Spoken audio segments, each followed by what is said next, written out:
was that we know we have to say it after the zawal, but sometimes it's not possible because of the... If the sun has declined, it's not a question of time now anymore. Yes. If the sun has declined, or begun to decline, you can say your Juma prayer. Okay. Thank you.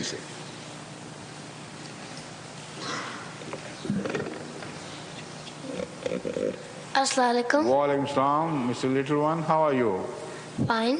What's your name, please? Hadhrat Mirza. Very good. I have two questions. MashaAllah. One question is, how many times did Hadhrat Muhammad Mustafa sallallahu alaihi wasallam saw God? Saw God. Yeah. Not with his physical eyes. The Holy Quran says, وَمَا كَذَبَ الْفُؤَادُ مَا رَأَى. His heart did not tell lies about what the heart saw. So it was the vision of the heart, and the word fuad is also applicable to the ultimate of human psyche, that is the ultimate concept of awareness. So that is the mind, we can say. So fuad can be translated both as heart and mind. So whatever he saw was a vision of the heart. It was not the vision of al-an, which is the eye itself. In other place, the word basar is used. That is also for understanding. So he couldn't, none on earth can ever see God with his naked eyes. It's impossible. Right? The second question.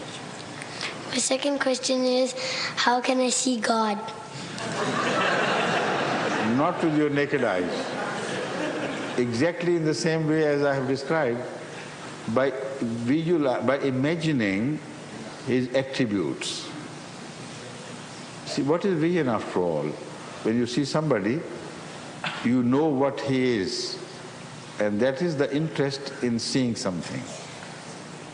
To know God is only possible through understanding his attributes.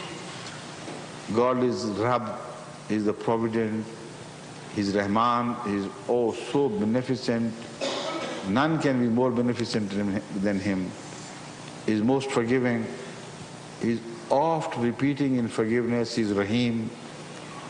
And there are so many other attributes. He is Ghafoor, he forgives, tolerates, he is Halim, he bears with you. So when you describe a person perfectly, as the Holy Quran has described God, then you begin to know him. So that is the only vision possible for you. Know him through his qualities, through his attributes. Right? Thank you. Assalamu alaikum. Wa alaikum salam.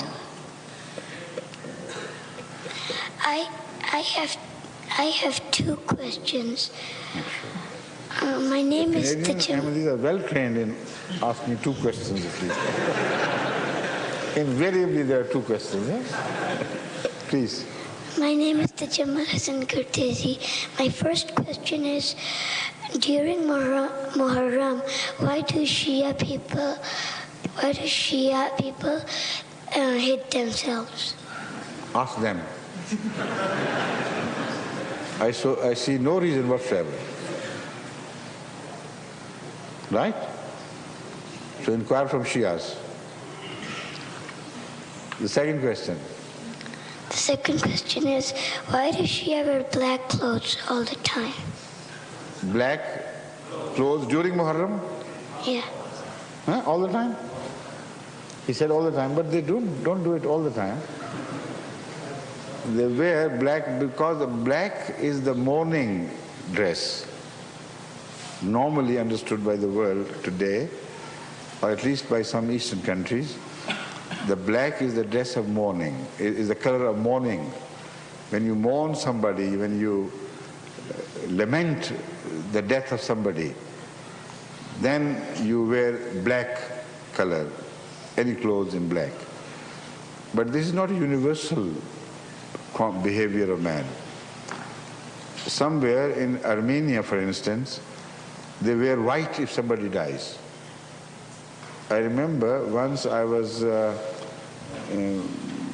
walking on the top of the hill in Norway somewhere, when another visitor from Armenia came, and he immediately turned to me and said, I do sympathize for the loss of the dear ones you have had.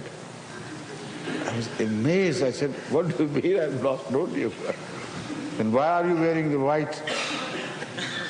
So when I inquired from him, what do you mean by this question? Then he said, in our country, this is the custom.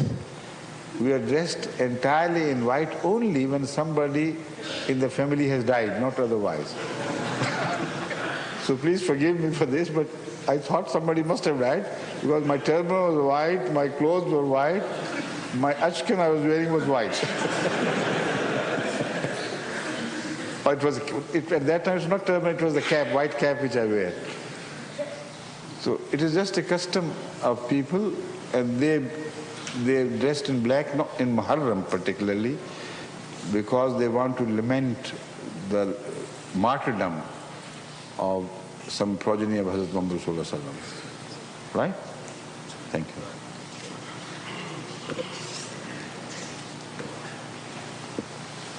Assalamu alaikum wa rahmatullahi wa barakatuh. During the last Majalis-e-Irfan and this Majlis, we have received about 25 questions in writing.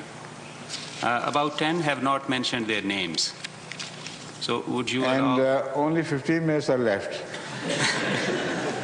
So for reading the question and answering the question, 25 questions, right? So what would you like? What would you like? I'm all right, I'll leave at the time. The problem is yours, not mine. I propose you that should have started earlier. I propose that we take up the questions of the questioners who have given their names and do whatever we can do in the following 15 Still, minutes. you will not be able to finish them.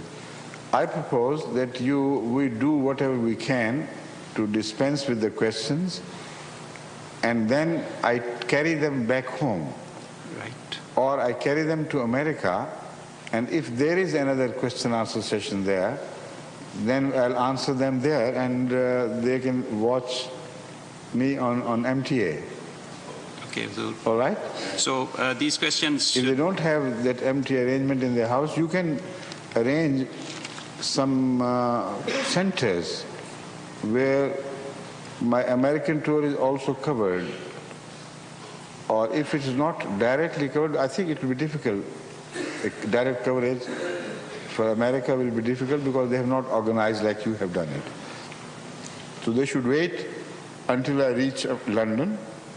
There I'll answer them in my question-and-answer sessions, and we'll tell you exactly when that video is to be displayed.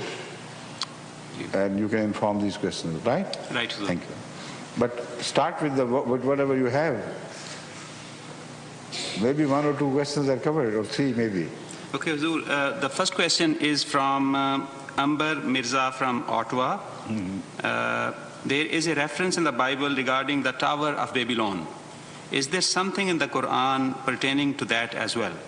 Was there such a time of universal language and understanding as described there? If not, now, what is that? the mention about the Tower of Babylon in the Bible? Read it first. Huzur, the reference has not been given. Reject this question. Let it sit like other questioners did. Okay, Huzur, the next question is from Usama bin Yusuf Hashmi. Yes. Yusuf Hashmi Sahib has recently accepted Ahmadiyya. Yes. And his son is now researching this subject. He says, what is the status of Hadhrat Mirza Ghulam Ahmad Sahib? Is it a prophet, Mujaddid, or Imam Mahdi? He is an Imam Mahdi and a subordinate prophet like Imam Mahdi would be. It is not a status of Mirza Ghulam Ahmad, it's a status of Imam Mahdi, which is in question. We believe that Imam Mahdi is an institution, an office, which is a subordinate prophethood within Islam. So whoever would be the Imam Mahdi has to be a subordinate prophet. And we believe Hadhrat Mirza Sahib is the Imam Mahdi, so naturally he is a subordinate prophet under the title of Imam al-Mahdi.